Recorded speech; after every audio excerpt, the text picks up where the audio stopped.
భక్తులతో కలిసి నువ్వు వేషాలు వెయ్యవు కదా? అయ్యో, అలా ఏం చెయ్యను నాన్నగారు.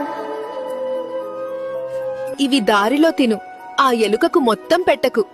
సరే అమ్మా.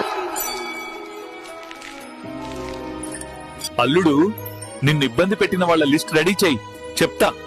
పర్లేదు మామయ్య, నేను చూసుకుంటాను. నాన్నా, ఇదిగో, ఇవి దారి ఖర్చులకి ఉంచుకో. సరే అత్తయ్య. జాగ్రత్తగా ఉండు. నెక్స్ట్ మంత్ నేను వస్తున్నా అని చెప్పు వాళ్ళకి. అన్నయ్య, వచ్చేటప్పుడు నాకేమైనా తీసుకురా. వాళ్ళ కోరికల లిస్టు తెస్తాలే, కలిసి తిరుద్దాం. ఏరా, బ్యాగ్ సర్దావా? సర్దేశా బాసు. వచ్చేస్తున్నా ఫ్రెండ్స్, ఇక 11 రోజులు గుమ్మేద్దాం.